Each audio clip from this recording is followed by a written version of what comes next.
আসসালামু আলাইকুম রহমতুল্লাহ। সৌদি আরবে যে সকল বড় বড় কোম্পানি রয়েছে, বিশেষ করে নুন, ফান্ডা, অ্যামাজন, জেরির বিভিন্ন কোম্পানি রয়েছে, যে কোম্পানিগুলোর ব্যাকগ্রাউন্ড অনেক ভালো। যারা ওই কোম্পানির স্টাফ রয়েছে তাদের অনেক ভালো সুযোগ সুবিধা রয়েছে।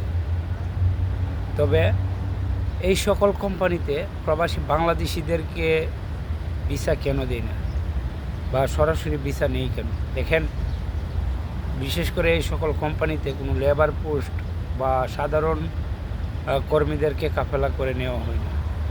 তারা এই কোম্পানিগুলোতে সাপ্লাইয়ের মাধ্যমে কাজ করিয়ে থাকে। কাদেরকে নেওয়া হয়? যাদের শিক্ষাগত যোগ্যতা রয়েছে, যারা আইটি সেক্টরে কাজ করে, যারা কম্পিউটারের কাজ শিখে আসছে।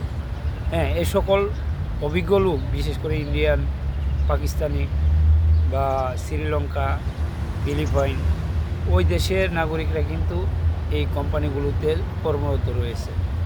আর তাদের সর্বনিম্ন বেতন ৩,০০০ রিয়ালের উপরে। সর্বোচ্চ তো অনেক আছে, সর্বনিম্ন বেতন ৩,০০০ রিয়ালের উপরে।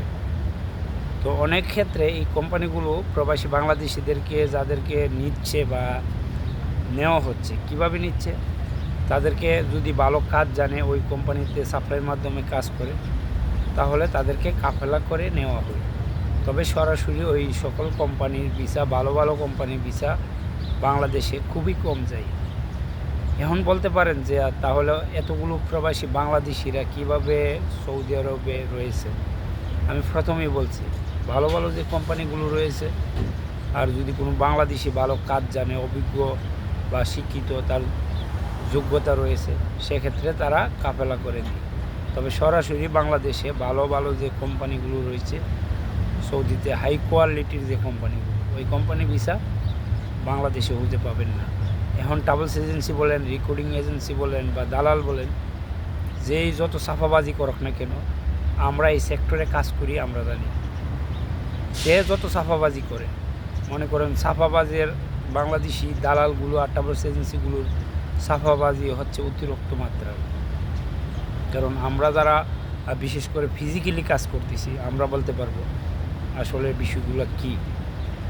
বিশেষ করে এই সকল কোম্পানিতে কোনো সাধারণ পোস্টে লোকদেরকে তারা কাফেলা করে, কিংবা তারা বিশেষ করে বাংলাদেশ থেকে ভিসা দিয়ে আনে না। যে সকল সাপ্লাই কোম্পানিগুলো রয়েছে, ওই কোম্পানির নাম বিক্রি করে কিন্তু লোকগুলো বাংলাদেশে নিয়ে আসতেছে। তবে মূলত ওই কোম্পানিতেই কাজ করে, কিন্তু ওই কোম্পানির আন্ডারে না, সাপ্লাইয়ের আন্ডারে ওই কোম্পানিতেই কাজ করে। বিশেষ করে সৌদি আরবের প্রচুর পরিমাণ হাই প্রোফাইলের যে কোম্পানিগুলো রয়েছে, ওই কোম্পানির একই পরিস্থিতি। তো যারা সৌদি আরবে আসছে বা ওই কোম্পানিগুলোতে সাপ্লাইয়ের মাধ্যমে কাজ করতেছে, যদি ভালো কাজ জানে, তার শিক্ষাগত যোগ্যতা থাকে, তার কাজের এক্সপিরিয়েন্স থাকে, তাহলে সেই ক্ষেত্রে কিন্তু কোম্পানিগুলো তাদেরকে কাফেলা করে নিয়ে নেয়। আশা করি সকলে বুঝতে পারছেন বিষয়টি। তো অযথা যারা বলে যে বাংলাদেশ থেকে হয়তো 1700, 1800, 1600, 2000 এই স্যালারি যে কাজগুলা, এগুলাকে হাই কোয়ালিটির কাজ বলে না। হাই কোয়ালিটির কাজ কোনগুলো? 4000, 5000, 3500 রিয়াল, 3800। হ্যাঁ, এই যে বেসিকটা, এগুলো হচ্ছে হাই কোয়ালিটি প্রবাসীদের জন্য। আর এরকম বেসিকে খুব কম প্রবাসী বাংলাদেশিরা কাজ করে না যে এমন না, করতেছে। তবে তারা সৌদি আরবে আসার পরে তাদের অভিজ্ঞতা, তাদের এক্সপিরিয়েন্স বা তাদের যে দক্ষতা, সেজন্য কিন্তু তারা আস্তে আস্তে উপর দিকে চলে গিয়েছে। হুট করে বাংলাদেশ থেকে এসে কিন্তু এই ধরনের হাই কোয়ালিটির কাজ পাবে না। আর হাই কোয়ালিটির কোনো ভিসা বাংলাদেশে যায়ও না। ওইটা হয়তো অনেকে আমার সাথে একমত হবেন না, তবে ওইটা হচ্ছে বাস্তবতা। কারণ আমরা আইটি সেক্টর বা ওয়্যারহাউস সেক্টরগুলোতে, লজিস্টিক সেক্টরগুলোতে কাজ করতেছি দীর্ঘদিন যাবত। সেজন্য আমাদের অভিজ্ঞতা আছে।